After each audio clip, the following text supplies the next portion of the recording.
नारायण। प्रिय मित्रों, कल हम लोग जो है मेष लग्न का विचार किए थे। आज हम सब वृषभ लग्न का विचार करेंगे। ठीक है। अब आइए, वृषभ लग्न में क्या है।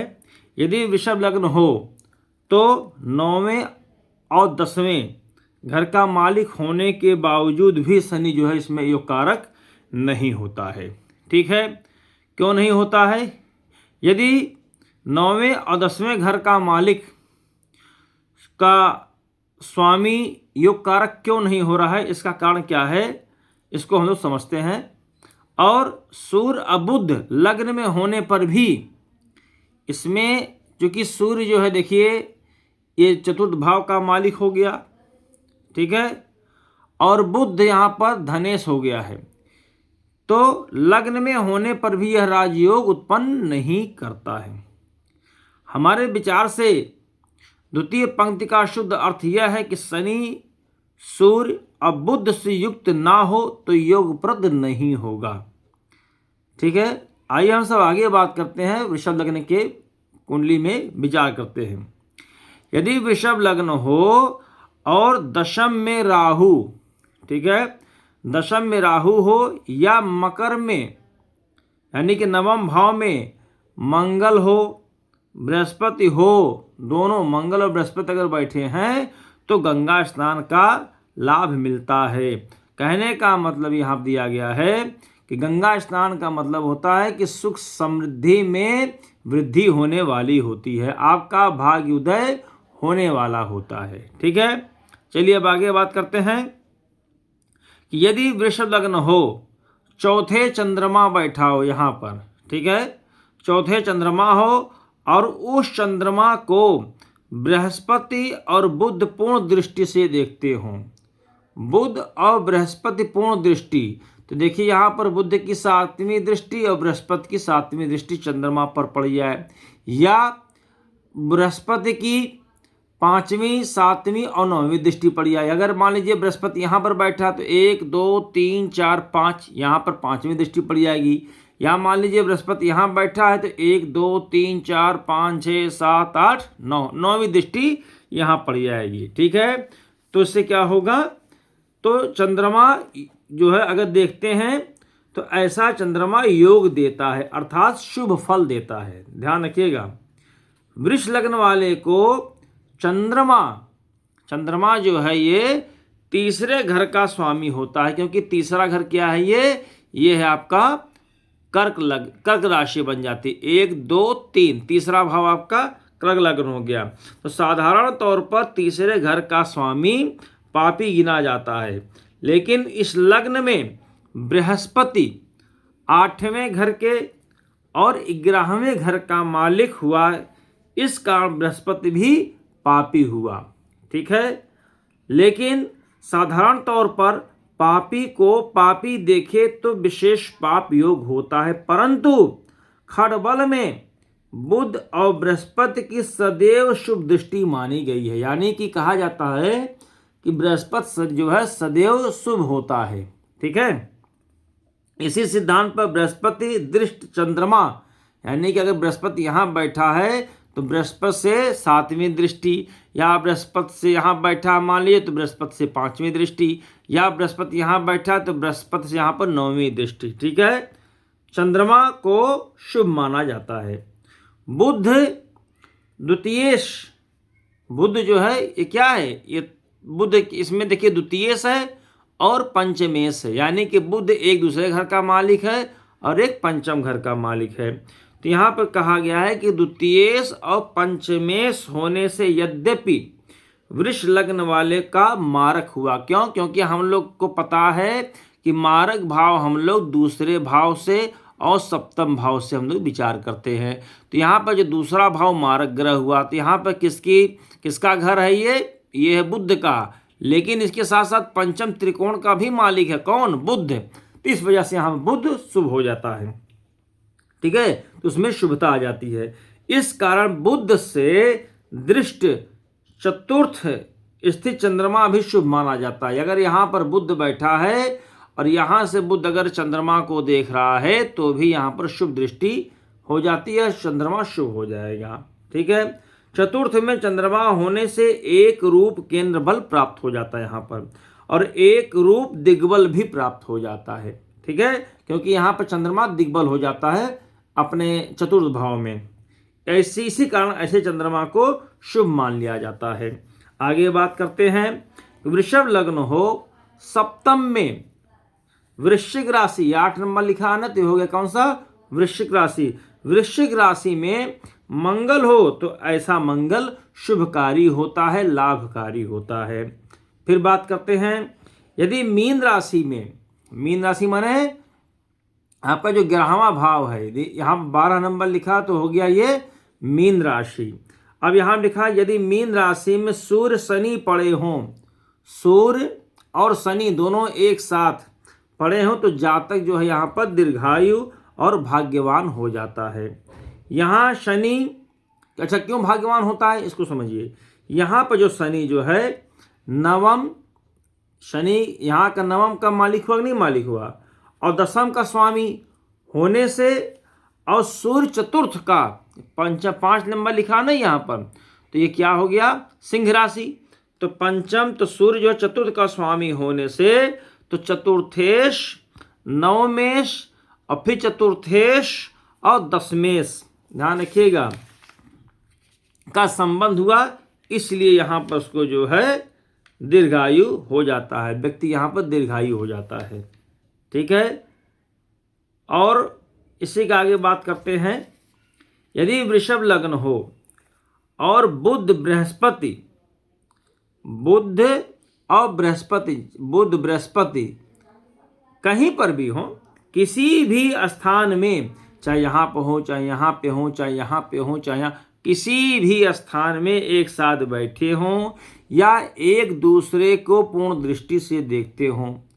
ठीक है, बुध और बृहस्पति मान लीजिए, तो धन योग होता है। क्यों होता है, क्योंकि अष्टमेश का, अच्छा देखिए एक चीज़ बता दूं मैं इसके साथ साथ, यहाँ पर जो है किसी ने बताया है, एक अन्य पुस्तक में लिखा गया है इसके बारे में, कि अष्टमेश का किसी भी भाव के स्वामी से संबंध होने से अनिष्ट योग माना जाता है। ठीक है, जो भी ये अष्टम भाव का जो स्वामी है, किसी भी ग्रह के साथ अगर संबंध हो जाए तो अच्छा नहीं माना जाता है। ठीक है, लेकिन यहाँ पर क्या है, क्योंकि अष्टमेश की दृष्टि या किसी भावेश की अष्टम स्थान स्थिति उस ग्रह को बिगाड़ती है। ठीक है, लेकिन यहाँ पर ऐसा नहीं है, क्योंकि यहाँ पर अष्टम भाव का मालिक एक गुरु है, तो यहाँ पर लाभ भाव का भी मालिक गुरु है। ठीक है, तो यहाँ पर अष्टमेश को जो है इसका जो गलत चीज़ है या जो गलत प्रभाव है या दोष है वो समाप्त हो जाता है।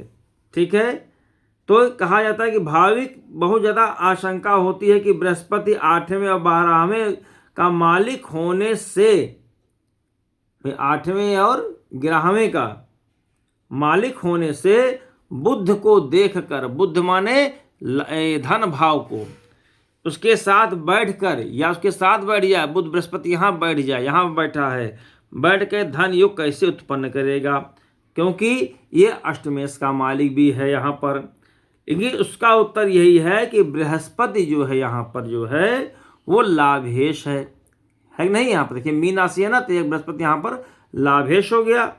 अब बुध क्या है, यहाँ पर द्वितीय से धन भाव का मालिक, ये धन भाव का मालिक, ये लाभ भाव का मालिक। तो बुध बृहस्पति अगर एक साथ कहीं बैठे होंगे उसको लाभ तो मिलेगा ही मिलेगा, चाहे जैसे मिलेगा।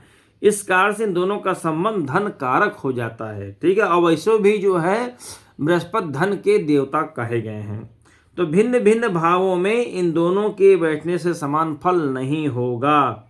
जितना उत्तम फल बुध के कन्या होने से।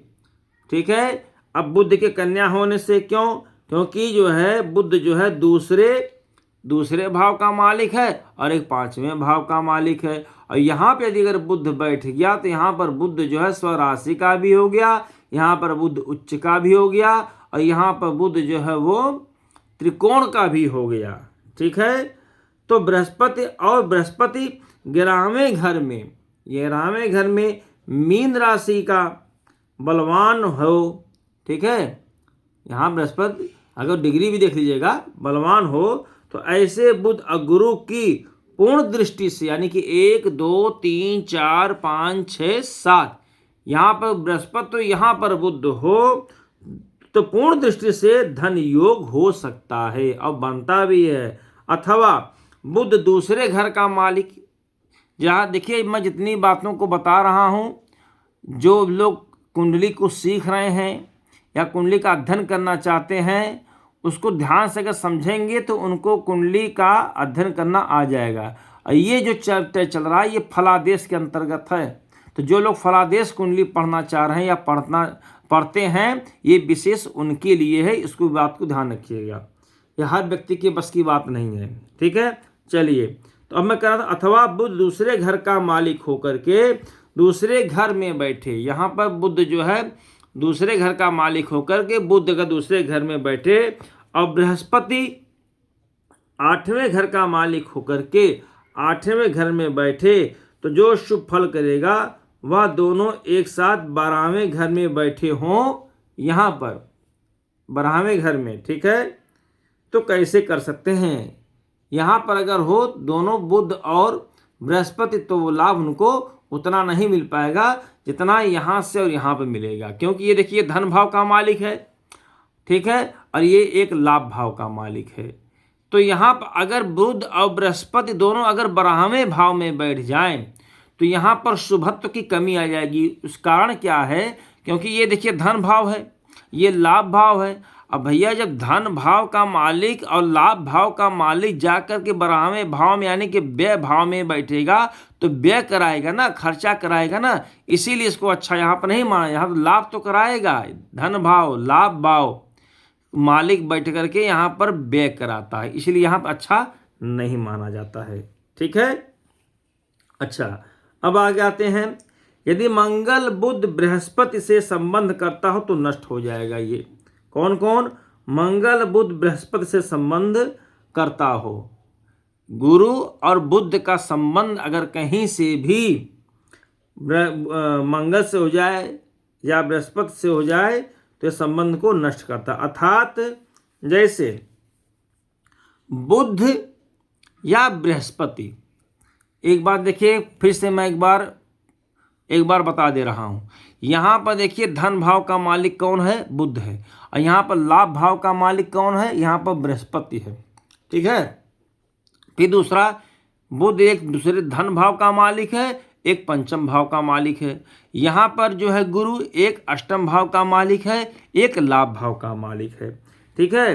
तो कहा गया है कि बुध या बृहस्पति को या दोनों को, बुध और बृहस्पति को या दोनों को मंगल जो है कहीं से भी बैठा हो, मंगल चाहे इसमें बैठा हो, यहाँ बैठा हो, यहाँ कहीं पर भी बैठा हो, मंगल जो की जो 3 दृष्टि है, चतुर्थ होती है, सप्तम होती है और अष्टम दृष्टि होती है। यदि इन चतुर्थ सप्तम या अष्टम दृष्टि से देखे या बुध बृहस्पति के साथ मंगल बैठ जाए कहीं पर भी, ठीक है, बुध और बृहस्पति के साथ अगर मंगल कहीं साथ में बढ़ जाए तो यह धन योग नहीं होगा। क्यों नहीं होगा, क्योंकि स्वाभाविक सी बात है, क्योंकि मंगल जो है 12वें भाव का मालिक हो गया। यहाँ पर व्ययेश है ना, ये व्यय कराने वाला है, और एक राशि मंगल की सप्तम भाव की है। तो यहाँ पर अगर मंगल का साथ अगर मिल गया तो किसको, माने कि धन भाव को और लाभ भाव को। धन भाव और लाभ भाव के स्वामी कौन, बुध और बृहस्पति, और व्यय भाव का मालिक कौन हो गया, मंगल। तो धन भाव और लाभ भाव का मालिक के साथ यदि व्यय भाव का मालिक मंगल बैठेगा तो ये धन योग नहीं बनेगा, क्योंकि ये व्यय करा देगा। इतना समझ आ गया, ठीक है।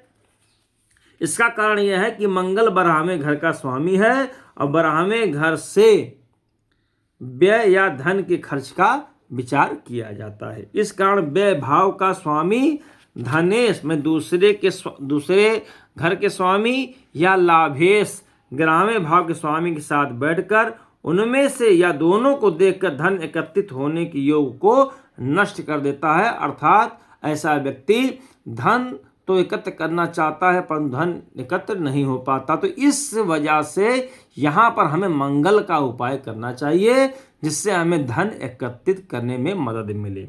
इतनी बात समझ में आ गई। चलिए आगे बात करते हैं। अब देखिए यहाँ पर क्या है, वृषभ लग्न है, बुध मंगल बुध और बृहस्पति साथ हों, कहीं पर भी मंगल बैठे हों, ठीक है, खासकर छठे भाव में, खासकर वैसे तो कहीं पर भी बैठे हों लेकिन खासकर छठे भाव में जो है मंगल बुध और बृहस्पति, अगर मंगल बुध और बृहस्पति साथ हो तो बुध की महादशा में, जब भी बुध की महादशा आएगी तो जातक जो है वो कर्जे में हो जाएगा, उसके ऊपर ऋण हो जाएगा, ये निश्चित है, इसको ध्यान रखिएगा। आगे हम लोग बात करते हैं। उपर्युक्त स्थिति में मंगल की महादशा यदि होती है, अभी तो हमने बताया क्या कि बुध की महादशा में तो ऋण करा देगा, लेकिन अब मंगल की महादशा में क्या हो जाएगा, धन देने वाली हो जाएगी। यानी कि जिसका वृषभ लग्न है और मंगल की अगर महादशा चल गई तो वो धन देगा उस व्यक्ति को। बुध यदि केंद्र में हो, बुध कहीं केंद्र में हो, केंद्र माने इस भाव में, पहले भाव में हो, चौथे भाव में हो, सातवें भाव में हो या 10वें भाव में हो, तो ये है केंद्र भाव। 1 4 7 10 ये केंद्र भाव है। तो कहा गया है यदि बुध केंद्र में हो तो बुध की दशा में अच्छा योग हो, अर्थात धन का लाभ उत्तम रहे। बृहस्पति की दशा मिश्र अर्थात मिला जुला फल है, कभी धन लाभ कभी धन हानि वो कराएगा। यहाँ पर मंगल की दशा क्यों अच्छा बताया गया है, इस पर हम लोग विचार करते हैं। क्यों भैया, यहाँ पर तो मंगल एक बे भाव का कारक है, एक सप्तम भाव का कारक है, मारक घर होता है ये, फिर भी कहा गया है कि यहाँ पर मंगल जो है धन लाभ कराता है। मंगल की दशा को अच्छा बताया गया है। क्यों, मंगल तो 7वें और 12वें घर का मालिक है, तो ऐसी हालत में क्या होगा कि सप्तम का मालिक होने से, कौन, मंगल, तो मंगल जो है सप्तम का मालिक होने से मंगल को अच्छा कहा, क्योंकि पराशर ऋषि के मत से यदि केंद्र का मालिक, केंद्र माने 1 4 7 10, केंद्र का मालिक पाप ग्रह हो तो भी शुभ फल करता है। यहाँ पर यह विचार कर लेना चाहिए कि मंगल कहाँ बैठा है। उदाहरण के लिए यदि मंगल अपनी उच्च राशि, तो मंगल की जो उच्च राशि है वो है मकर राशि, ठीक है, तो यहाँ पर मंगल जो है 9वें भाव में बैठेगा, भाग्य भाव में बैठेगा अगर मंगल, तो यहाँ पर मंगल उच्च का हो जाता है। तो मंगल मकर राशि में 9वें भाव में बैठा है तो जितना अच्छा फल करेगा उतना अच्छा फल नीच राशि का भी नहीं करेगा। कहने का मतलब यह है यदि कोई इसमें ऐसा ग्रह हो जो नीच राशि का हो उससे ज़्यादा फल ये देगा यहाँ पर। क्यों, क्योंकि यहाँ पर मंगल उच्च होकर के आपके भाग्य भाव में बैठा है। अथवा अपनी राशि का होकर भी यदि 12वें घर में बैठा हो, यदि मंगल यहाँ पर भी बैठा हो तो भी वह उतना फल नहीं दे सकता जितना फल ये भाग्य भाव में बैठकर दे सकता है। ठीक है, यदि अष्टम में बैठा होगा, अगर मान लीजिए यहाँ पर बैठा है तो अष्टम में बैठा होगा तो चाहे पति की, अगर ये स्त्री की कुंडली है तो यदि किसी स्त्री की कुंडली है और यहाँ पर अगर मंगल अगर आ जाए गोचर में, ठीक है, तो आप देख लीजिएगा, या लग्न पत्रिका में भी दोनों देख लीजिएगा, तो यहाँ पर लाइफ इंश्योरेंस या जीवन बीमा से रुपया तो दिलवा देगा परंतु पति के स्वास्थ्य के लिए अच्छा नहीं होगा यदि मंगल यहाँ पर है। तो यदि 7वें घर का मालिक, 7वें घर का कौन है, वृश्चिक लग्न है, वृश्चिक राशि हो गई, तो वृश्चिक राशि का मालिक कौन हुआ, मंगल हुआ। ठीक है, तो अगर वृश्चिक राशि का मालिक होकर के यदि 6वें अगर यहाँ पर बैठता है तो पति से कलह करावेगा। ठीक है, इन सब बातों का विचार कर लेना चाहिए। यदि पुरुष की कुंडली में, यदि हमारे पुरुष की कुंडली है और 7वें घर का मालिक होकर के कौन, मंगल, 6ठे घर में अगर बैठा है तो अपनी स्त्री से वह कलह करवाएगा। ठीक है, आगे हम लोग बढ़ते हैं। अब यदि बुध शुक्र लग्न में हो, बुध और शुक्र लग्न में हो और 7वें घर में यहाँ पर बृहस्पति हो तो बुध की महादशा प्रबल योग कारक हो जाती है। ऐसे व्यक्ति को धन धान संपत्ति विवाह संतान इत्यादि जो भी है सब कुछ उसे मिलेगा। यहाँ पर हेतु यह है कि लग्नेश जो है, लग्नेश कौन है यहाँ पर है, तो यहाँ पर लग्नेश जो है वो शुक्र है। तो लग्नेश अद्वितीय, द्वितीय कौन है, धनेश यानी कि बुध है। तो यहाँ कहेंगे लग्नेश द्वितीयेश और पंचमेश का योग हो जाएगा। ठीक है, गुरु खष्टेश भी है, लेकिन यहाँ पर गुरु को जो है खष्टेश होने का दोष नहीं होगा, क्योंकि शुक्र का एक राशि लग्न स्वयं है, इसलिए इसका छठे भाव का दोष नहीं लगेगा। ठीक है, इतनी बात में आ गई। चलिए आगे बात करते हैं। यदि बुध लग्न में, यदि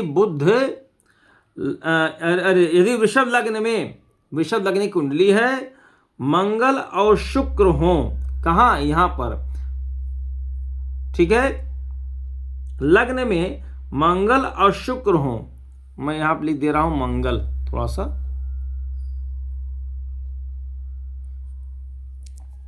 ठीक है, लिख दिया। तो मंगल और शुक्र, ठीक है, हो, और नवम में यानी कि यहाँ पर मकर का बृहस्पति, ये बृहस्पति, ये बृहस्पति यहाँ पर देखिए, ठीक है, बृहस्पति हो, तो बुध तथा बृहस्पति की दशा में भाग्य का उदय होता है।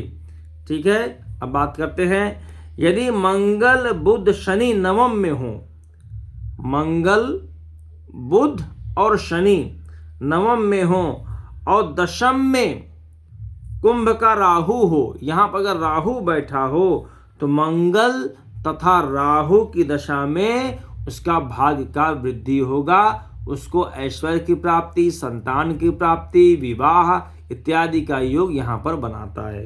कौन को बनाएगा, फिर से इसको बता दे रहा हूं। मंगल बुध और शनि नवम में बैठे हों, फिर सुन लीजिएगा, मंगल बुध और शनि अगर यहाँ बैठे हों और दशम में अगर राहु बैठा हो, तो मंगल या राहु की दशा में उसको शुभ लाभ मिलेगा।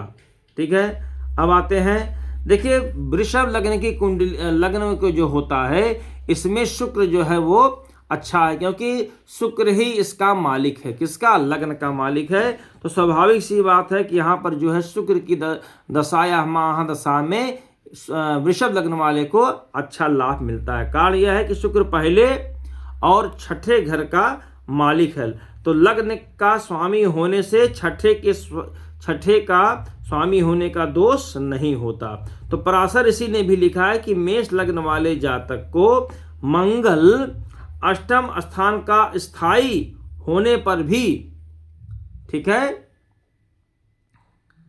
मंगल अष्टम स्थान का स्थायी होने पर भी शुभ फल करता है, और वृष लग्न वाले जातक को शुक्र छठे स्थान का स्वामी होने पर भी शुभ फल प्रदान करता है। अगर यही मान लीजिए अगर मेष लग्न की कुंडली होगी तो स्वाभाविक से बात है, 1 2 3 4 5 6 7 8, यहाँ पर 8 आ जाएगा ना, फिर तो यहाँ पर उसका दोष तो नहीं लगेगा, किसको, मंगल को ही हम आपको बता रहे हैं।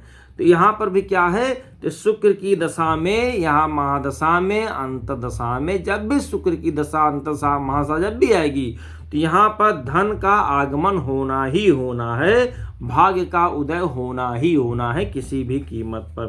ठीक है, और यदि चंद्रमा, यदि लग्न में चंद्रमा हो, यहाँ पर यदि लग्न में चंद्रमा हो तो जातक को विशेष धन योग नहीं होता है। ठीक है, यदि किसी और लग्न में चंद्रमा लग्न में हो तो चंद्रमा भाग्य उदय करता है, यानी कि अगर केवल इसमें और एक इसमें और दूसरा जो वो है तुला लग्न, अगर तुला लग्न की बात करें या वृषभ लग्न की बात करें, वृषभ लग्न और तुला लग्न में अगर चंद्रमा यहाँ बैठा है तो चंद्रमा यहाँ पर अच्छा नहीं माना जाएगा। बाकी अन्य अगर कोई लग्न है तो यहाँ पर चंद्रमा अच्छा माना जाएगा। ठीक है, तो हमें पूर्ण विश्वास है कि आप लोगों को बहुत मज़ा आ रहा होगा सीखने के लिए, कि फलादेश कुंडली का हमने जो पूरा एक चैप्टर मैं तैयार कर रहा हूँ, ताकि जो लोग फलादेश सीखना चाहते हैं, अच्छा फला, इसको बनाने का वीडियो का मेरा एक ही मतलब था, क्योंकि बहुत सारे लोग हमें जो है फ़ोन कर रहे थे बार बार कि आप जो है फला देश पढ़ाइए, तो मेरे मन में विचार आया क्यों ना पहले हम लग्न से ही शुरू करते हैं। ठीक है, ना कहीं समझ में आवे तो आप हमें कमेंट करके जो भी पूछना हो आप पूछ सकते हैं, या आप चाहें तो किसी अन्य विषय पर ज्योतिष से ही संबंधित कोई भी प्रश्न यदि आपके मन में हो तो आप पूछें, तो उसका भी मैं वीडियो बना करके वो आपको जरूर दूंगा। आपके जो प्रश्न हैं उसका उत्तर जरूर देने का प्रयास करूंगा। तब तक के लिए जय जय श्रीमन नारायण।